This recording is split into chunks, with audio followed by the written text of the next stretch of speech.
नमस्कार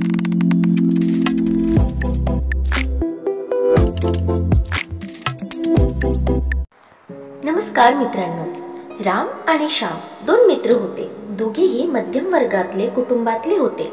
दोघांचे स्वप्न यशस्वी उद्योजक व्हायचे होते. त्यामुळे दोघांनी ठरवून एका चांगल्या कॉलेजमधून MBA केले आणि नंतर जवळजवळ एकसारखे गुंतवणूक करून एक मोठा व्यवसाय सुरू केला. काही वर्षातच रामचा व्यवसाय दुप्पट झाला. त्याच्या कामाची सगळीकडे स्तुती व्हायला लागली. दुसरीकडे एक चांगली सुरुवात करूनही श्याम जिथे होता तिथेच राहिला. एकसारखे शिक्षण, एकसारखेच गुंतवणूक.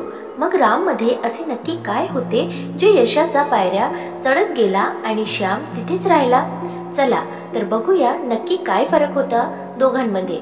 मित्रांनो, प्रत्येक लोकांचे स्वप्न लवकरात लवकर यशस्वी कसे व्हायचे असे आहे आणि लवकरात लवकर यश कसे मिळेल याचा मार्ग शोधताय. काही लोक रस्ते शोधून आपली स्वप्न पूर्ण करतात, काही लोक नुसते भटकत राहतात.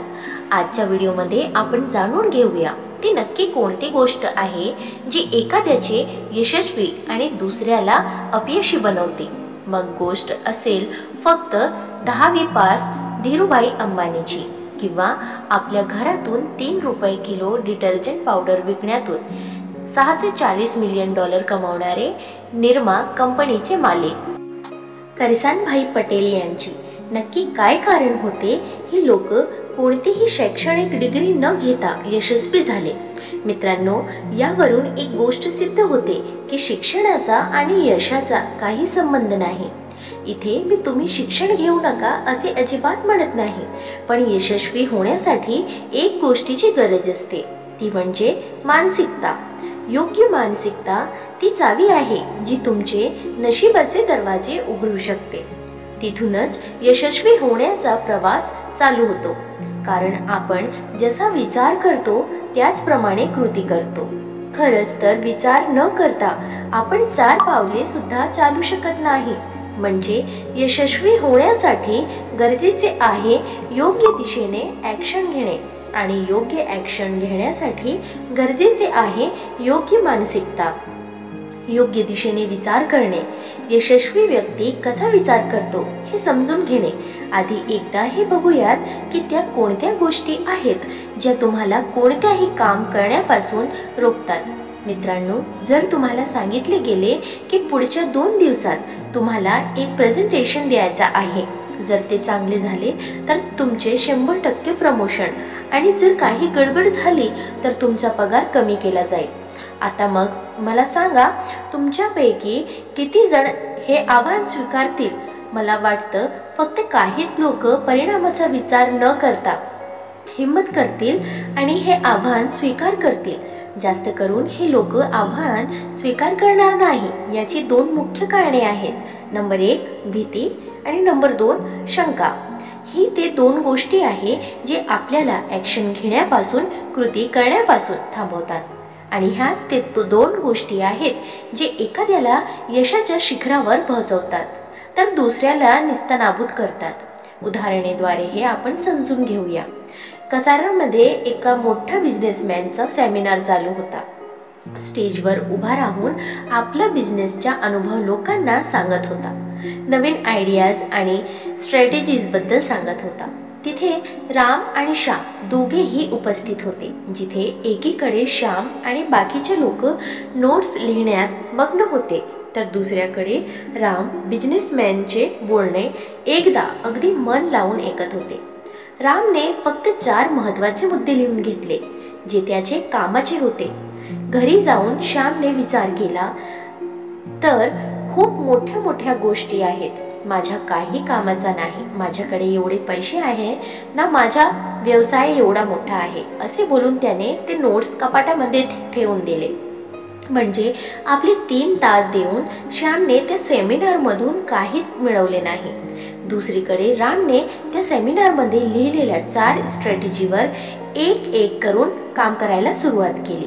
त्यांनी यशस्वी लोकांचे व्हिडिओ पाहिले, त्यांचे पॉडकास्ट ऐकले, त्या क्षेत्रात जे जे लोक काम करत होते त्यांची निरीक्षण करायला सुरुवात केली आणि ज्या लोकांबरोबर तो बोलू शकत होता त्या लोकांबरोबर बोलून त्या क्षेत्रातले त्यांनी सर्व माहिती काढली, जगातून ज्ञान मिळवले आणि ते चारी स्ट्रॅटेजीजवर खूप कष्ट घेतले. ते एक स्ट्रॅटेजीजने रामला खूप नफा कमवून दिला. 3 तासाच्या सेमिनारमुळे रामच्या 30 लाखाचा नफा झाला. रामने हे सर्व कसे केले? कारण रामने आपली भीती आणि शंका घेण्याच्या सवयीवर विजय मिळवला. त्यामुळे त्याने वेगाने ॲक्शन घेतला.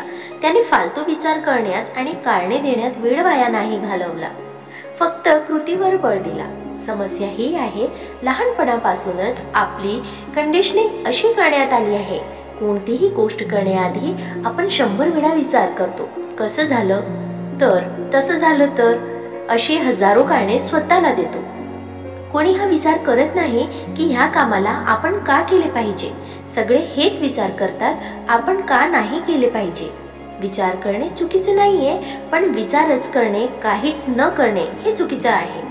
यशस्वी होण्यासाठी तुम्ही वेगाने ॲक्शन घेतले पाहिजे आणि हे तेव्हाच होईल जेव्हा तुम्ही तुमच्या भीतीतला बाजूला साराल.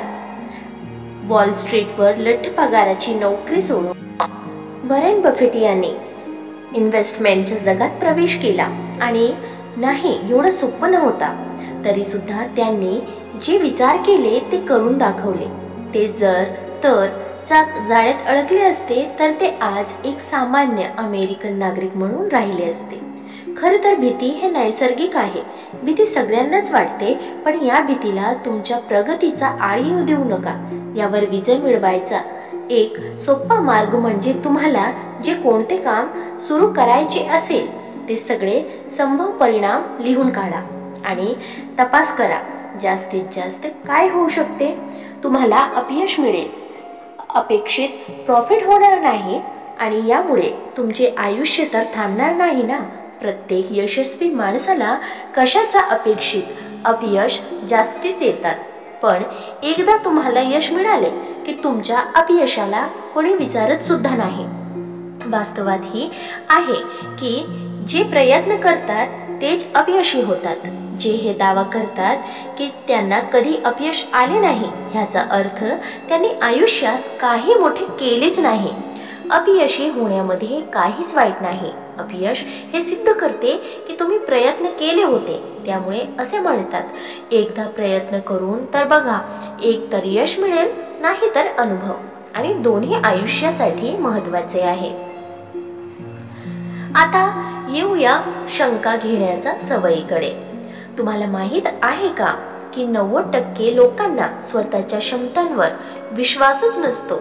मी हे करू शकत नाही, मला हे येत नाही, माझ्याकडे पैसे नाही, माझे नशीबच फुटके आहे. वास्तविक ही सगळी कारणे आहेत. काम न करण्याचे आपले नाकर्तेपणाच्या दोष समाज, शिक्षण पद्धती, आई वडील, सरकारला देतो आणि कधी कधी तर देवाला सुद्धा सोडत नाही. पण यशस्वी लोकांना माहीत असते की त्यांच्या आयुष्यातल्या सगळ्या गोष्टींना ते स्वतः जबाबदार आहे. आपला फायदा तोटा याची सर्व जबाबदारी त्यांची आहे. ते फक्त आपल्या अपयशी चुकाची जबाबदारी घेत नाही, पण ते सुधारण्याची सुद्धा जबाबदारी घेतात. आता हे बघूया तुमच्यात शंका घेण्याची सवय कशी तुमच्या प्रगतीचा अडथळा बनते. समजा तुम्हाला लोकांना मोटिवेट करायचा आहे, तुम्हाला स्वतःचा एक यूट्यूब चॅनल किंवा एक पेज काढायचा आहे. तुमचे हे स्वप्न तर आहे, पण तुमच्या मनात शंका आहे की मला तर ह्या ऑनलाईन जगाची काहीच माहिती नाही आहे, मला चॅनल बनवता येत नाही, वेब डिझायनिंग येत नाही, लोकांकडून काम करून घेण्यासाठी माझ्याकडे पैसे सुद्धा नाही आहे. म्हणजे थोडक्यात मला काम जमणार नाही. जास्त करून लोकांची विचार करण्याची पद्धत अशीच असते.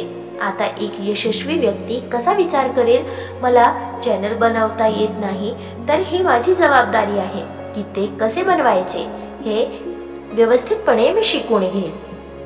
मी सगळी कामे लोकांकडून करून घेऊ शकत नाही, पण थोडीफार तर करून घेऊ शकतो. बाकी मी सगळे स्वतः शिकून घेईन.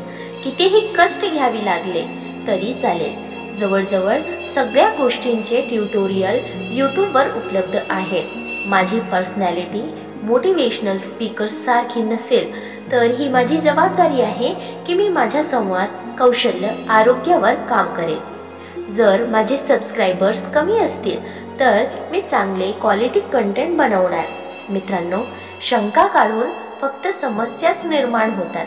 समस्यांवर समाधान काय करता येईल याचा विचार करून डोकं फक्त समस्याबद्दल विचार करतात। समस्यांना अंत नाही। आपण आपल्या फोकस समस्यांवर नाही तर त्याच्या सॉल्युशनवर ठेवला पाहिजे। काही नाही हे विचार करण्याऐवजी साम दाम दंड भेदाचा वापर करून यश कशा मिळू शकतो याचा विचार आपण केला पाहिजे। एक घडलेली गोष्ट सांगतो। ही गोष्ट आहे धीरूभाई अंबानी यांची। त्यांनी गुजरातच्या नरोडा शहरात रिलायन्सची पहिली टेक्सटाईल कंपनी सुरू केली होती। फॅक्टरीमधल्या मशीनचे काही पार्ट्स खराब झाले होते।